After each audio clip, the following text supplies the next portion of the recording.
So let us discuss about the shared data problem in this video. Sharing data problem means any of the variable that you have, if it is shared between any of the variable that you have, if it is shared between a task code and the interrupt routine. So task code is the normal execution of the program. Interrupt routine is whenever the interrupt occurs. So there the required servicing of the interrupt is done in interrupt routine. So basically we have to understand if the variable is shared between the task code and the interrupt service routine, so how that causes the problem, so that is what you have to understand here. So one example which has been taken here is that, so in assume that actually one nuclear reactor monitoring system, you have to measure the temperature at at 2 points at the same instant. Okay, at same time you have to measure the you have to take the readings at 2 points at the same instant, and obviously actually the temperature has to be equal. If the temperature is not equal, then means there is some problem in the nuclear reactor. Okay, so basically one nuclear reactor monitoring system, that example where the temperature reading is taken, and at the two places the temperature reading has to be same. So this is the example that has been there. Of course this is what is task code. So this is task code, and this is what you have here is, this one is the interrupt service routine. Let me call it as interrupt routine only. So this is task code, TC whatever written, it is task code. So this is the where the calculation is being done. First let me take this one, void main void function. This is two variables which have been declared here. So of course this is infinitely, it is kept in the loop here. So a while of 1 or while of true, I temp of 0, one variable, you are taking the reading of this one, I temperature of 0, I temp of 1, I temperature of 1. If temp 0 not equal to temp 1, then you just actually set the alarm. Means both have to be equal. If of course don't get disturbed by this off what is written here, you are going to set the alarm. So whenever temperature of 0 is not equal to temperature of 1, that is which is stored in I temp of 0 variable and I temp of 1 variable, if both are not equal, then you set the alarm. See, and where you are going to get this temperature of 0 and the temperature of 1, that you are going to read it value from the hardware. Okay, so from the, you have a specific hardware which is going to measure the temperature. This hardware is going to measure the temperature. So when it measures the temperature, that temperature whatever reading it takes it, that is going to be stored in temperature of 0 and the temperature of 1. Now okay, what is the shared data problem now? So what happens actually if some interrupt occurs at this point? Okay, so let me say first the value is read from the hardware. Okay, so it is being read. Now I temp of 0 is equal to I temperature of 0, I temp 1 is equal to I temperatures of 1 here. Now imagine actually, of course both are going to be read at the same instant of time, but reading value from the hardware when it is going to be read here. Now assume that actually this has read some 74 degrees centigrade and this has measured some 74 degrees centigrade. Okay, at both instants of time this has been measured here. Now of course now this is going to be considered. So first, because since you have taken I temperature of 0, and what is the variable that is being shared between both the task code as well as the interrupt service routine? The variable is this one, I temperatures of I temperature. This is the variable that is being shared here. If you just observe here, okay, I temperature of 0 and I temperature of 1, these two variables are being shared between task code as well as the interrupt routine. This is what we call interrupt routine, this is task code, and this variable is shared between these two codes here. Now 74 degrees centigrade is stored in temperature of 0 at some t1 instant of time. Some t1 instant of time, 74 is being read and stored in temperature of 0, 74 is being read and stored in temperature of 1. Okay, when that is being read, you have some two variables. Now while of true, if temp of 0 is equal to temperature of 0. Now temperature of 0, now 74 is this one. So 74 is going to be stored in I temp of 0. I temp of 0 contains 74. Now what happen is that at t2 instant, okay, because first this is going to be read and after it reads, it comes here, then it is going to be stored. Okay, so at t2 instance of time, if this temperature changes, okay, of course this happening is very rare, but the thing is that actually if it changes, now this the reaction temperature changes. At both the instants you have the 75 degree centigrade. At 75 degree centigrade, both the points you have the 75 degree centigrade. This is fine. So, this hardware has read the 75 degree centigrade and is being stored in temperature of 0, 75 degree centigrade, temperature of 1. Now, what happens, because this point interrupt has happened here. Okay. So, let me repeat here. First, at T1 instant 74 is being read, 74 is being read and stored in temperature of 1, temperature of 0. Now, of course, now I temp of 0 is equal to temperatures of 1. What does I temp of 0 contains? I temp of 0 contains 74 value, isn't it? Now, before I temp of 1 is equal to temperatures of 1 reading would have taken, okay, I temperatures of 1 would have stored in I temp of 1, that is 74 should have stored in I temp of 1, but what happens is that interrupt occurs because there is a change in temperature, and interrupt occurs. So, interrupt occurs, that is value is read from the hardware, that is a T2 instant of time. Now, 75 is being stored in I temperature of 0 and 75 is being stored in I temperatures of 1. Now, what happens here is that, now tell me one thing, what is being stored in I temp of 0? Whenever interrupt occurs at this point of time, okay, that is interrupt occurs at this point of time, that is whenever the value has been read into temp of 0 before the temperatures of 1 has been stored in I temp of 1, your interrupt occurs. So, 74 is being stored in I temp of 0. Now, what happens? You push the content onto the stack. When you push the content onto the stack, now what do you push the value temp of 0? Temp of 0 is definitely actually containing 74 here. Temp of 0 is being, that is containing 74. Now, assume that actually interrupt occurs here. Of course, when interrupt occurs, it is going to push here. Now, what is the value that is going to be read in temp of 1? Because see, the new value that has been read is, this is 75. So, I temperatures of 1 will be containing I temp of 1. So, temperatures of 1, now this will be 75. Now, 75 is going to be stored in temp of 1. So, temp of 1 contains 75 now. Okay. So, when it comes back here, then definitely this value is going to be retrieved, because this value is not at all updated. This temp of 0 is not updated here. Even though temp of 0 is not updated, the temp of 0 variable is not updated. It actually retrieves back. When it retrieves back, when it pops it, 74 only is going to be stored in temp of 0. Now, when it is going to be compared between these two variables, if temp of 0 not equal to temp of 1, you tell me actually what will it set the alarm here? Definitely, because what is the value of temp of 0? Temp of 0 value is 74, whereas temp of 1 value will be 75. So, 74 is not equal to 75. Now, what happens? This will actually set the alarm. Even though actually see, if you just observe this one, the value that was read from the hardware, that was basically 75 and the 75 only. The problem was that the interrupt occurred after the temperature of 0 was being stored into I temp of 0. At that case, it was 74. Okay. Now, interrupt occurred.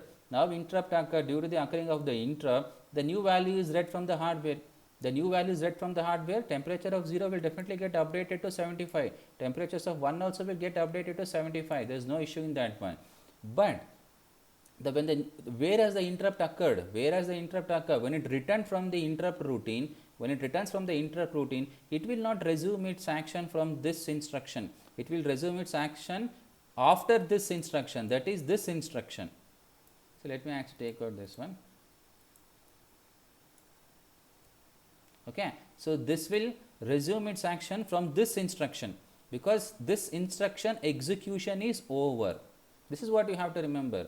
Okay, sorry, understand. This instruction execution is over here, and after execution of this instruction, interrupt has occurred. When interrupt has occurred, it goes here, reads a value from the hardware, Now, 75 is being read here, 75 is being read here, but both temperature of 0 and temperature of 1 are updated. But when it resumes the action in the task code, it will not execute again this one, because what is the next instruction it is going to be executed? This instruction is going to be executed.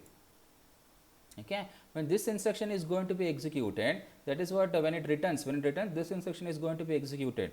When this instruction is going to be executed, your temperature of 1 which was updated to 75 and 75 will be stored in temp of 1. but temp of 0 will be containing 74. So 74 not equal to 75, it will set the alarm. So it's a false alarm. This is what we say, it's a false alarm, even though there is no difference in the readings between these two temperatures, but still actually there will be false alarm because of the variable which has been shared here, which are the two variables, high temperature of 0 and the high temperature of 1. These two variables are shared here, so that is the problem. Okay, so let me okay, how to solve this problem? There is one more way that we can solve this problem. Let me discuss that one.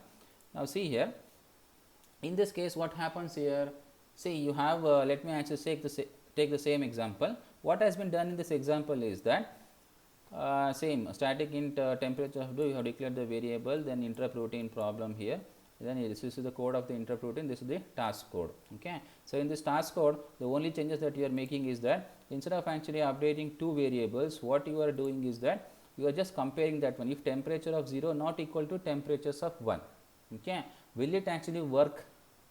Because basically why, you see what happens if you just look into this one, temperature of 0, temperature of 1, there is only one instruction. There is only one instruction. You can assume that whenever actually there is going to be interrupt from the hardware, definitely actually it's okay.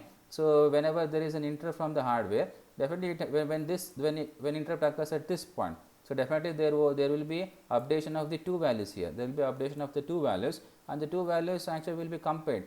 From earlier it was 74 at T1 instant, maybe next instant at T2 instant it will be 75. So maybe 75 will be compared to 75, so both are equal, it will not set the alarm.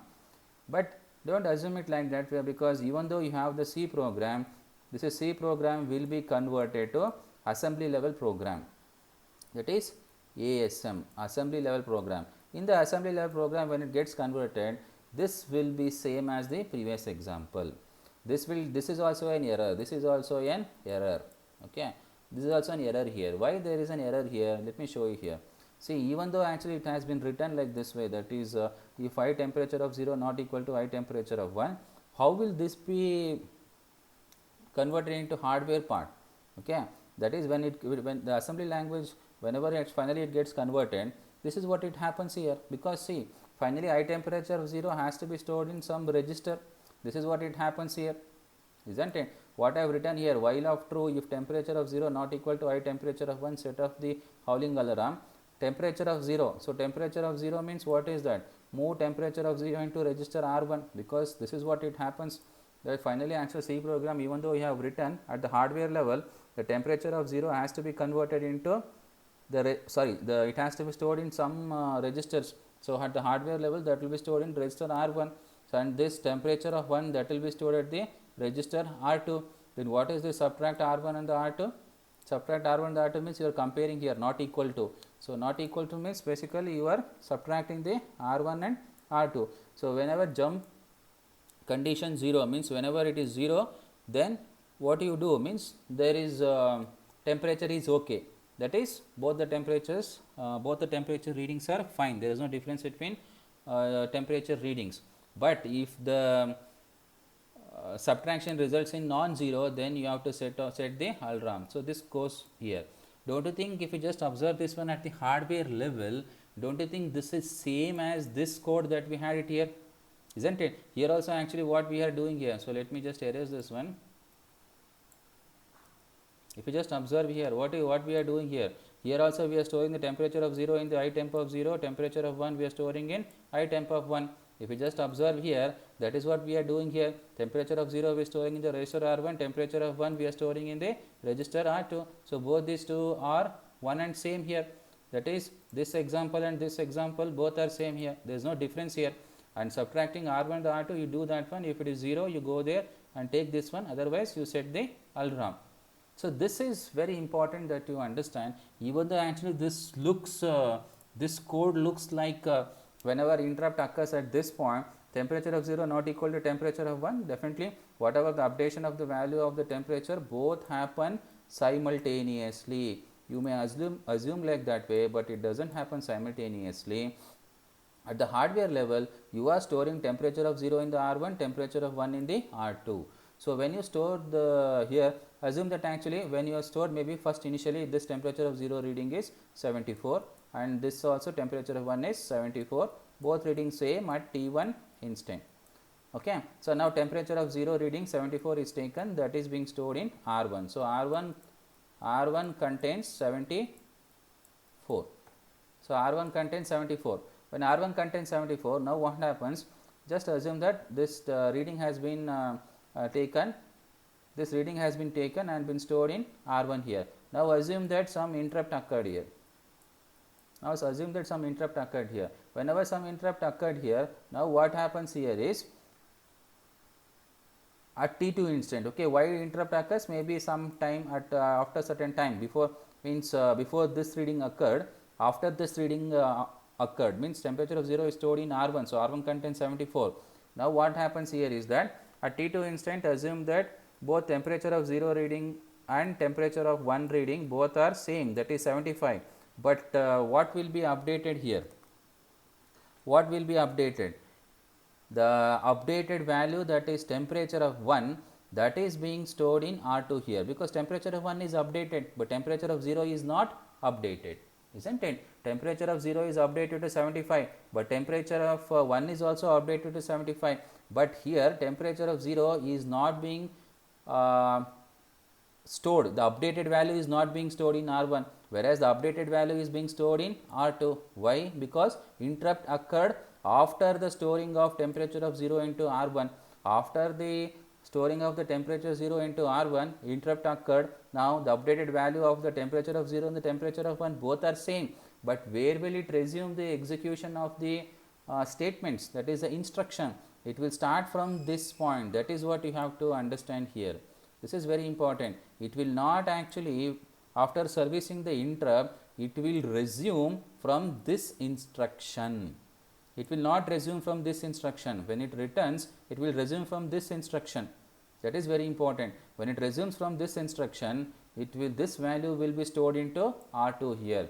But this value, so that is why now R2 will contain what here? R2 will contain 75. So, R2 will contain 75, subtract R1, R2, both are different here, definitely it will set the alarm. So, now this is what we call it as a false alarm. So, this is very important. So, this is the problem that we have in this example also.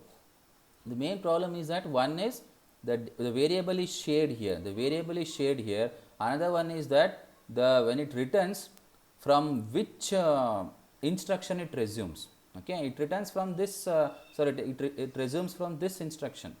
Okay, so this is the problem that you have, same problem, that is the false alarm problem does happen in this code also. So, what we have to do, we shall look into the another problem, another way of solving this shared data problem, that is you just actually disable the interrupts and enable the interrupts. This is one of the ways that you can use to solve the shared data problem. This is also same thing, you read the, you declare the, of course you define the variable, then you call the interrupt routine, you read the value from the hardware, read the value from the hardware, you call this, what is this one? This is called as, so this is called as the task code and this is interrupt routine. So, this is interrupt routine. Now, what happens? Int I temp of 0, I temp of 1. Now, while true, you just observe this one, what we are doing is that I am disabling the interrupts. Now, let me take the same case, whether this will solve the problem or not. Now, at T1 instant, temperature of 0 reading is 74. Now, at same T1 instant, temperature of 1 reading, let me write here only 74. Now, this is 74. What is this time value? That is T1. So, T1 instant, this is 74, this one also reading is 74. Now, it comes here int I temp of 0, I temp of 1. Now, you have disabled the interrupts, means you are not at all encouraging the interrupts only. So, what happens actually? I temperature of 0 is 74. Now, in the last case, the problem was when the 74 value was read into I temp of 0, this 74 value it was read into I temp of 0. Now, I temp of 0 contains what value? This is 74. Now, same thing, assume that at T2 instant, what happens? 75 is the reading. Okay, same example, 75 is the reading. Now, 75 I temp of 0 will contain 75, I temperature of 1 will also contain 75, but assume that okay, after this temperature of 0 gets stored in temperature of 1, now the interrupt occurs. Why the interrupt occurs? Because at T2 instant the temperature value has been updated. When the temperature value is updated from 74 to 75, that value is being stored in high temperature of 0 as well as high temperature of 1. But will it actually be stored here? No, it won't be stored, because you have disabled the interrupts. Okay, of course, I'm sorry, this 75 will not be updated itself. Okay, I'm sorry, this 75 will not be updated in temperature of 0 and temperature of 1, because you are disabling the interrupts here. Okay, so let me tell you once again. So what is being done here? Okay, so let me take the same example. So T1, the temperature is 74. Okay, so T1 temperature is 74, temperature of 0 gets updated to this one, temperature of 1 also gets updated to this one. Now you have when it comes here, you have disabled the interrupt here. So when you have disabled the interrupt, so when you have disabled the interrupts, now temperature of 0, what it was before at T1, the same value will be taken, here. Now assume that actually temperature of 0 is being read in temperature of 0. Even though at T2 instant the reading is 75, that hardware reading is 75, but that hardware, that is the maybe any of the temperature sensor that you have it, that hardware, it has read 75 and it wants attention of the CPU and wants to update the temperature of 0 value to this 75 and temperature of value 1 to this 75, but still the value will not be considered because you have disabled the interrupt. Okay, when you have disabled the interrupt means even though hardware wants the attention, in this case what is the hardware that you have? Hardware is the temperature sensor. The temperature sensor that you have, the external hardware, that it wants to update the value because it has got a new value. When it has got the new value, that is 75, so it wants to update temperature of 0 and temperature of 1. So when it has got the new value, it wants to update, but since you have disabled the interrupt, the new value won't be considered in both the temperature of 0 and the temperature of 1. So at this instant, what will be the high temp of value? High temp of value, it will take the old reading what it was there in T1 time, that is 74. Now what happens? 74 is compared with the 74, there is no difference in these two temperature readings, so it won't set the alarm. So it will just actually comes. Okay, now you are enabling the interrupt after this one. Disable the interrupt. So you enable the interrupt. So what happens when you enable the interrupts? Even though now you enable the interrupts, when you enable the interrupts, now interrupt is enabled at this point. When you enable the interrupt, this T2 value, because your temperature has got updated here 75. So it will read the value from the hardware. Now temperature of 0 is getting updated to 75 and temperature of 1 is also getting updated to 75. Now these two readings are taken definitely, but here it won't be updated. What will be this compared here? This will be compared with 74 is equal to 74 only, because after this you enable the interrupt, it won't it will resume the action from this instruction. It won't resume the action from this instruction, because where you have enabled the interrupt, here point you have enabled the interrupt. Now even though your interrupt is now the hardware is interrupting the processor here, so 75 will be read, 75 is stored here, 75 is stored here. When it resumes the action, your this temp of 0 what will be contained? 74 will be compared with the 74. Now it will not set the alarm because both are same here. So when it again goes here, now temperature of 0, temperature of 1, what will be the reading now here? Okay, you disable the interrupts. Now temperature of 0 or T2, that is 75. So this will be 75 and this will also be 75. Both again same thing. Now again your 75 is compared to the 75. Both are same. Again it will not set the alarm. So this is how you actually save the problem of false alarm. Okay. So the main thing that you have to understand here is that you have disabled the interrupt, because this was the problem that was occurring. So whenever actually interrupt occurred at this point, okay, so let me write it here. Whenever actually interrupt occurred at this point, okay, after the execution of this instruction, interrupt occurred at this point before the execution of this instruction. The new value was, the updated value was getting stored in itemp of 1, whereas itemp of 0 was taking the older value. So this was taking the older value, whereas this one was taking the newer value, new updated value. So this was causing the problem. Now what you do, you disable the interrupts. When you disable the interrupts, what happens, this will also take the older value and this will not take the newer value. Why it will not take the newer value? Because you have disabled the interrupt. So this will also take the older value. When this takes the older value itemp of 1, then of course you enable the interrupt. Now you enable the interrupt itemp of 0, that will be considered now 75 the new value. But anyhow, because that will not be stored here, temp of 0 temp of 1, because you resume the action from this instruction. So what happens here is that 74 will be compared to 74, no alarm setting will happen here. Okay. So the thing is that you take care that the updated value is not stored immediately, maybe after a certain time. See now what happens, this value is updated. So when it comes back here 75 again they are compared, so it will not set the alarm. So this is how you actually you solve the problem of data sharing. This is how you share data problem is solved. Okay. So now let me actually take one more example. Maybe you can just work it out here. So this is the calculation of the seconds since midnight. So this is just a value that the program which has been considered here. So you can take this one as an assignment and maybe you can just come out with what is the problem that happens, what is the problem that occurs in this program, how the, of course what is this one, void interrupt v update time. This is basically the interrupt routine that you have. So this is interrupt routine that you have, and what is this one that you have? This is calculation of the seconds since midnight. So calculation of the seconds since midnight, this is basically the task code you have. Of course here you are doing the calculation. So you can just observe here, return high hours into 60. So total that is being calculated. Whenever actually interrupt occurs, so this is at clock, so it keeps on interrupting the processor every second. The clock keeps on interrupting the processor at every second.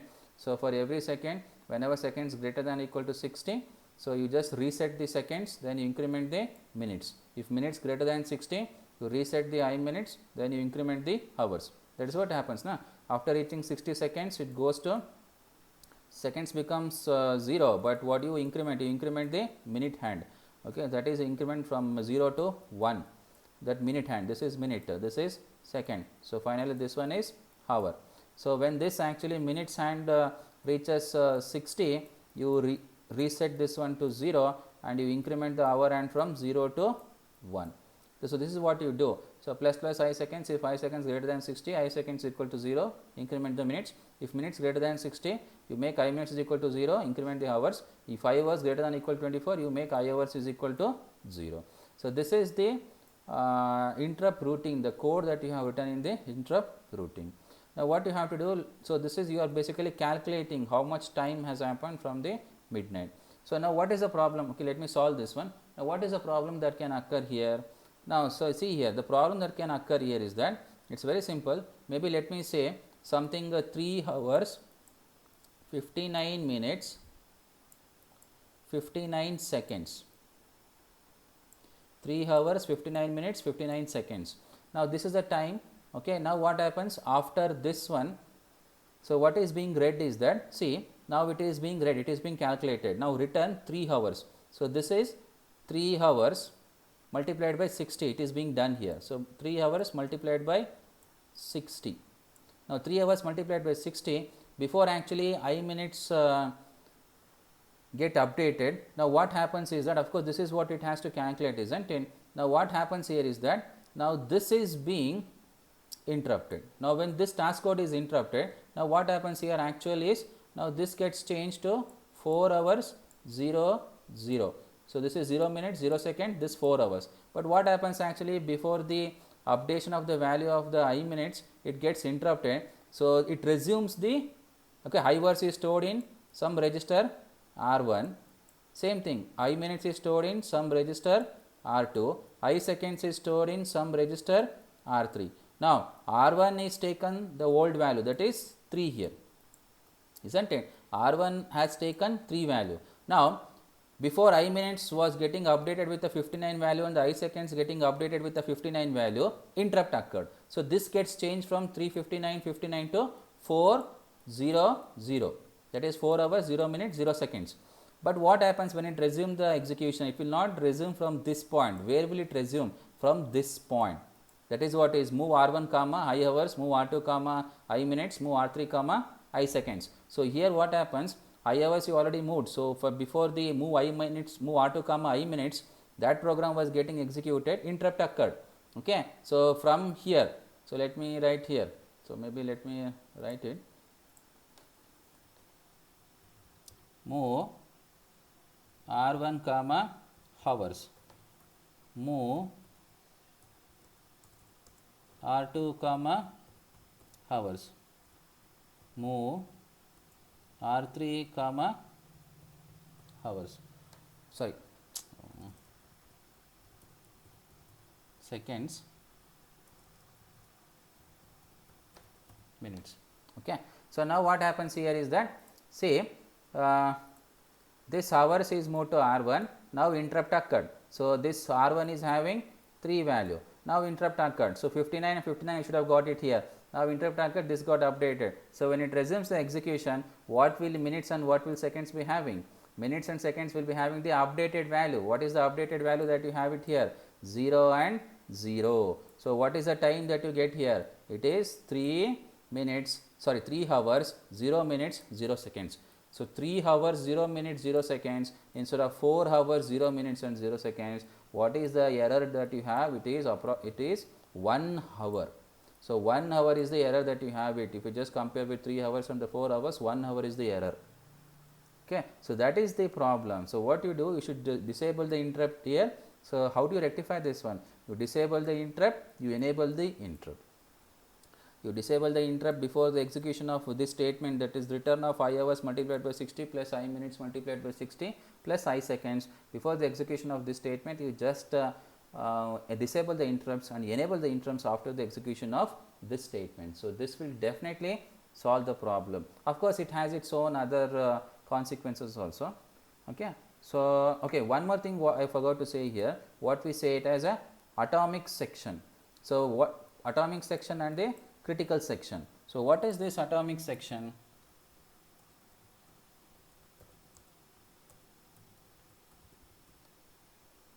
So, atomic section means this area, actually what we say is atomic section. This area what we say is atomic section.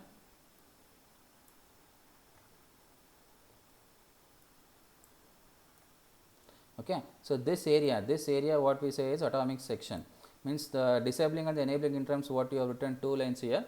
That section, what do you mean by atomic section? Say means where that it cannot be interrupted, means the processor cannot be interrupted, a part of the program where the processor cannot be interrupted, that we call it as atomic. Okay, that we call it as atomic section. Basically, that is used, the collection of the lines, these collection of the lines, they are said to be atomic, which solve the shared data problem.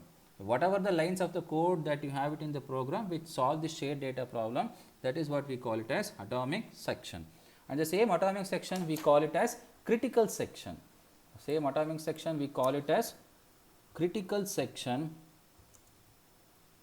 Why we call it as critical section?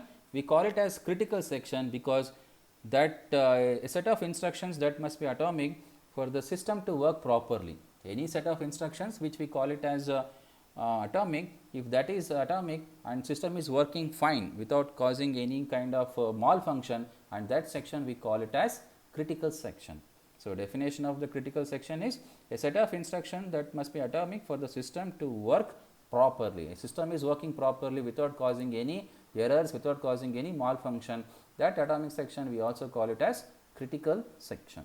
So, atomic section means we are solving the shared data problems. Any lines of code where the shared data problem is solved. So, that section is called as atomic section. See, one thing what you have to remember is that even though temperature updation is stopped here, okay, but the other kind of interrupt service routing can be working here. Maybe you are in the nuclear chamber, a nuclear monitoring system, temperature monitoring system or nuclear monitoring system only. Okay, reaction that you are observing there you could observe the water pressure. Okay, maybe you can observe the steam pressure. So any of the other pressure monitoring system, that would be working fine. You are not actually disabling that one. So basically you are disabling only the temperature monitoring here. So this lines of code where the shared data problem is solved by disabling these interrupts and enabling again, that we call it as atomic section, and that section actually which results in the system working fine, and that we call it as critical section. Okay. So you can just maybe hope you got this problem also, though. Okay, you can anyhow this discussion is already done here, so you can just take this one. Maybe you can just work out some other example also. You can just take it here and do it. Maybe I just took it 359, 59 and just did this one. So when the value was got updated to 400, so when that interrupt occurred at this point, so now it instead of getting updated to 400, it got changed to 3000, because this value was not updated. Only this value was updated, this value was updated. These two values were updated without updating this value, so it resulted in the error of 1 hour. Okay. So this is how the shared data problem you have it. So in the next video we shall discuss about the interrupt latency, and maybe we will discuss one more method of solving the shared data problem without disabling and enabling interrupts. Of course, disabling and enabling interrupts, they have their own problems. So we shall discuss that one maybe in the next video, how what interrupt latency is and how we solve the shared data problem without disabling and enabling the interrupts. Okay. Thank you.